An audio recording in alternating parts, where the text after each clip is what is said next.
Students, my name is Haider Ali from star bio.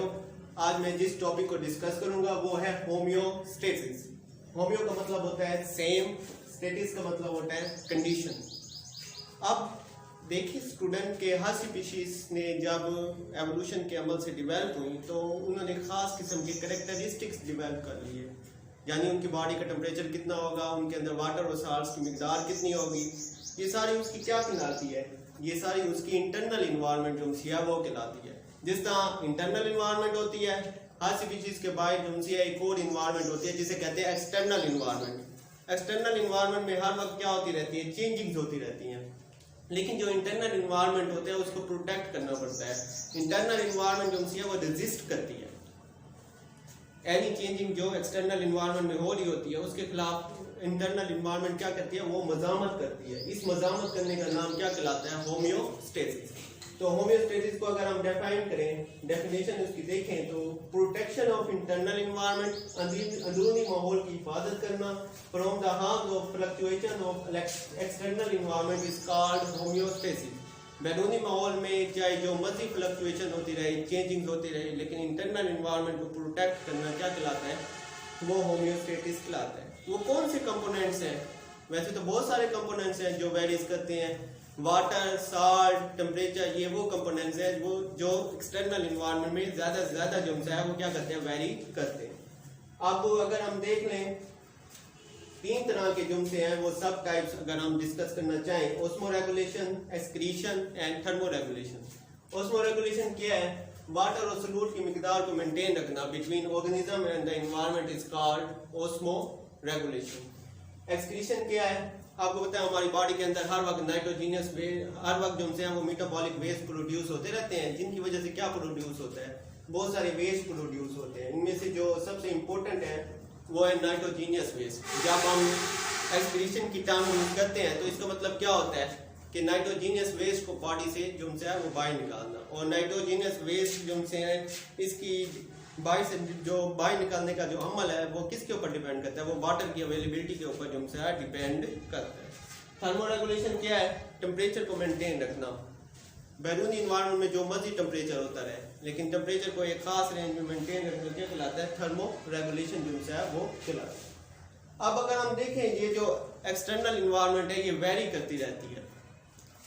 अब ये organism level पे भी वेरी कर रही है, टिश्यू लेवल पे भी, और इसके अलावा जो है वो सेल लेवल के ऊपर भी वेरी करती रहती है। सेल लेवल में क्या है, एक सेल के अंदर की इन्वायरमेंट है जिसे कहते हैं इंट्रासेलुलर इन्वायरमेंट, और एक सेल की बैरूनी इन्वायरमेंट होती है जिसे कहते हैं हम एक्स्ट्रा सेलुलर इन्वायरमेंट। जो इंट्रासेलुलर इन्वायरमेंट है उसको मेंटेन रखा जाता है। एक्स्ट्रा सेलुलर इन्वायरमेंट में वाटर, सॉल्यूट, हार्मोन, इनकी मिकदार मुख्तलिफ होती है, लेकिन सेल जो इंटरसेलुलर इन्वायरमेंट में इनकी मिकदार को क्या रखता है, नॉर्मल रेंज में रखता है।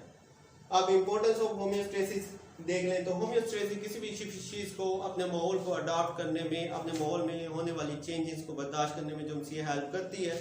होम्योस्टेसिस का एक मकसद ये नहीं है कि किसी के हर चीज को एक फिक्स कंसंट्रेशन में रखा जाए, बल्कि चेंजिंग्स होती हैं लेकिन वो एक नैरो रेंज में होती हैं, एक बहुत ही कम रेंज में जो है वो चेंजिंग्स होती हैं। मिसाल के तौर पर बैरूनी इन्वायरमेंट में वाटर की अवेलेबिलिटी जो है वो मुख्तलिफ हो सकती है, कभी तो ये अबंडेंट हो सकता है, सफिशिएंट अमाउंट में हो सकता है, कभी इसकी मिकदार क्या हो सकती है, कम हो सकती है। जब अबंडेंट वाटर सप्लाई होगा, ऑर्गेनिज्म के अंदर वाटर दाखिल होगा तो उनकी बॉडी क्या हो जाएगी, फ्लडेड होगी, फौरन उनका एक कंट्रोल सिस्टम जो है वो एक्टिवेट हो जाएगा। ये कंट्रोल सिस्टम क्या करेगा, उस फालतू पानी को बाहर निकाल देगा। इसी तरह जब बैरूनी इन्वायरमेंट में वाटर की कमी हो जाएगी तो फिर क्या होगा, फिर जो है फिर दोबारा कंट्रोल सिस्टम एक्टिवेट हो जाएगा, क्योंकि इस हिस्से में बॉडी से वाटर खारिज होना शुरू हो जाएगा, लेकिन बॉडी इसके खिलाफ रेजिस्ट करेगी, और इस तरीके से जो है वो होम्योस्टेसिस मैकेनिज्म ऑर्गेनिज्म को उस सर्टेन कंडीशन में अडॉप्ट करने में या उसको जानदार को जिंदा रहने में हेल्प करेगा। अब ये कंट्रोल सिस्टम क्या है, कंट्रोल सिस्टम का अगर हम देखें, मैं इसको फिजिकल और कंट्रोल सिस्टम और लिविंग कंट्रोल सिस्टम को कंपेयर करूंगा। फिजिकल कंट्रोल सिस्टम में अगर हम देख लें कि एक एग्जांपल में कोट करूंगा एयर कंडीशंस की।